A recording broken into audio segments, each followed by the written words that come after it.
राज्य, शासन, संगठना, संस्थापना, इसे सफल कब कहा जा सकता है? किसी विद्वान का यह कहना होगा कि तब जब चारों ओर शांति होगी, किसी के मन में कोई प्रश्न नहीं होगा, न शंका होगी। पर मेरे विचार से ये अनुचित है। किसी भी राज्य के लिए या किसी भी शासन के लिए सबसे अधिक संकट तब आता है जब सबसे अधिक योग्य व्यक्ति या सबसे अधिक विद्वान व्यक्ति भी मूक दर्शक बन के बैठ जाता है। मन में प्रश्न आता है, पूछ ही नहीं पाता, शंका आती है, व्यक्त ही नहीं कर पाता। ये अनुचित है। ये प्रश्न ये अच्छे होते हैं। ये प्रश्न अकारण तो नहीं आते, किसी समस्या के द्वारा ही आते हैं। इन प्रश्नों से आप उन समस्याओं को देख सकते हो जिसे आप कभी अनजान हुआ करते थे। और जितनी समस्याओं का आप निवारण करोगे, उतना आपका राज्य, आपका शासन और अधिक श्रेष्ठ बनेगा। ये प्रश्न, ये शंका, ये आपको समाधान के डगर तक अवश्य पहुंचाते हैं। इसलिए ना ये प्रश्न अनुचित है, ना शंका व्यक्त करना अनुचित है, ना वो व्यक्ति मूर्ख है जो प्रश्न पूछता है, शंका व्यक्त करता है। तो इन्हें कभी दूर मत कीजिए, इन्हें अपना मत रखने दीजिए। जब सभी का मत एक मत होगा, तब निश्चित रूप से कहा जा सकता है कि ये राज्य, ये शासन, ये संस्थापना सफलता के शिखर पर है। प्रकृति, नियति कभी किसी के साथ पक्षपात नहीं करती। हर एक को जीवन देती है, समान अवसर देती है। निर्भर उस व्यक्ति की प्रकृति पर करता है कि वो उसका किस प्रकार लाभ उठाता है। उसके चयन पर निर्भर करता है, दृष्टिकोण पर निर्भर करता है, उस पर निर्भर करता है कि वो कितना सकारात्मक है, कितना नकारात्मक है। दो प्रकार के लोग होते हैं। कुछ ऐसे लोग होते हैं जो हर दुविधा में, हर कठिनाई में, हर विपदा में अवसर निकाल लेते हैं, और कुछ ऐसे लोग होते हैं जो हर अवसर में कहीं ना कहीं से कठिनाई ढूंढ निकाल लेते हैं। अब आप क्या चाहते हैं? आप अवसर चाहते हैं, आपको अवसर मिलेंगे। आप कठिनाइयां चाहते हैं, कठिनाइयां तो आपको भर भर के मिलेंगी। चयन आपका है। आप कितने सकारात्मक रहना चाहते हो, कितने नकारात्मक रहना चाहते हैं। सकारात्मक रहिए, जीवन में सब कुछ संभव। जब भी हम बात करते हैं जल राशियों की, जब हम तुलना करते हैं, तो हमें बड़े अच्छे लगते हैं मीठे सरोवर, तालाब, नदियां, और हम अपेक्षा करते हैं सागर की, समुद्र की। क्यों करते हैं? क्योंकि ये सागर, ये समुद्र, ये अत्यंत विशाल है, विकट है। इसका जल भी जो है खारा है, जिसे हम पी भी नहीं सकते। कभी ये सोचा है कि समुद्र के भीतर ये खारा जल, ये खारापन, ये आता कहां से है?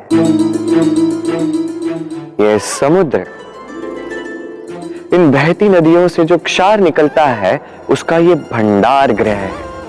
उस क्षार को वो अपने भीतर आश्रय देता है, उस खारे जल को स्वयं में समाहित करता है, फिर उस खारे जल को वाष्प बनाकर वो ऊपर भेजता है, जो मेघ बनकर आप पर मीठे बूंदों की वर्षा करते हैं।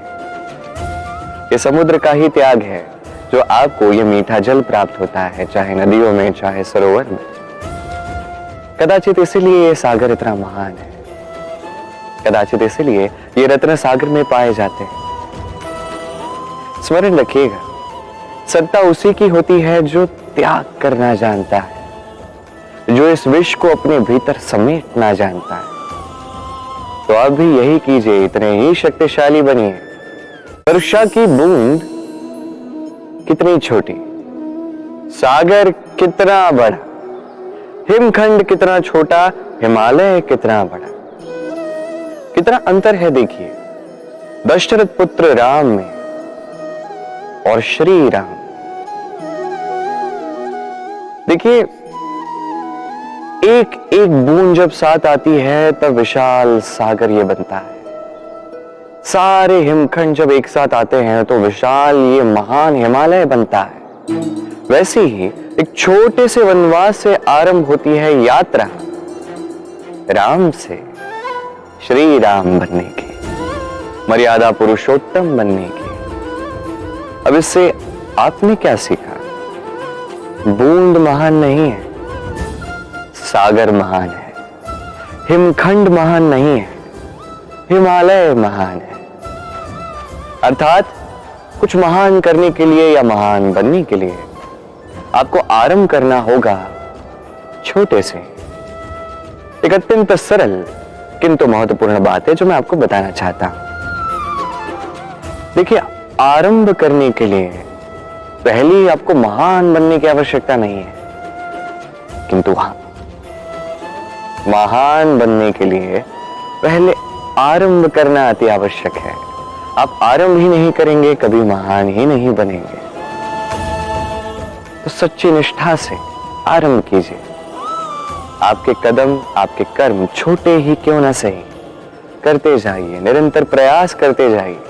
फिर देखिए, ये महानता जो है स्वयं आपके पास चल के आएगी। कोई भी प्राणी, मनुष्य इतना चंचल होता है, बिल्कुल जल की भांति। जल भी अत्यंत चंचल है, उत्सुक है। जल सदैव उत्सुक रहता है आकाश में जाने के लिए। उसके लिए वो स्वयं को जलाता है, भाप बनता है और आकाश में जाके मेघों में समाहित हो जाता है। फिर जल उत्साहित हो जाता है कि कब वो वर्षा की बूंद बन के धरा पर गिरे। प्रगाढ़ वायु का वेग सहता है और फिर वो नीचे गिरता है। कैसे कर लेता है जल ये सब?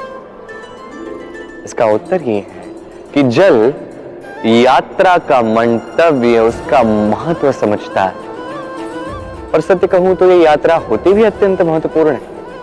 दुर्भाग्यवश बात यह है कि मनुष्य, इसकी भी अपनी एक यात्रा होती है, बस वो इसका महत्व, इसका मंतव्य समझ नहीं पाता। वो बस पीछे पड़ा रहता है लक्ष्य को प्राप्त करने के। किंतु जीवन का जो वास्तविक सुख है वो इसी यात्रा में है। तो इस यात्रा को जीना सीख जाए, इसका आनंद लेना सीख जाए। क्योंकि जो व्यक्ति यात्रा का आनंद लेना सीख जाता है, इस यात्रा का आनंद लेता है, वो अपने लक्ष्य तक निश्चित रूप से पहुंच जाता है। जीवन, ये जीवन क्या है? जन्म से मृत्यु के मध्य का ये समय है। कुछ लोग ये कहते हैं कि ये जो श्वास है ये जीवन है। और हर एक व्यक्ति, हर एक प्राणी, उसके श्वास निर्धारित होते हैं, निश्चित होते हैं। उसे उतने श्वास जीने ही पड़ते हैं, तत्पश्चात मृत्यु उसे प्राप्त होती है।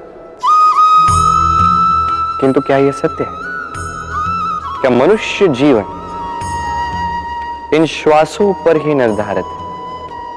क्या इन श्वासों की गिनती ही मनुष्य के जीवन का अस्तित्व है? कदापि नहीं। मनुष्य जीवन वो श्वास नहीं जो एक दिन थम जाए।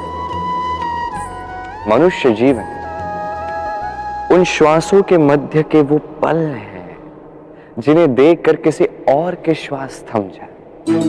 वो पल जिनमें लोगों को आपका प्रेम दिखे, आपका साहस दिखे, आपकी शक्ति दिखे, आपके प्रयास दिखे, आपके परिश्रम दिखे, अन्याय और दुराचार के विरुद्ध आपका युद्ध दिखे।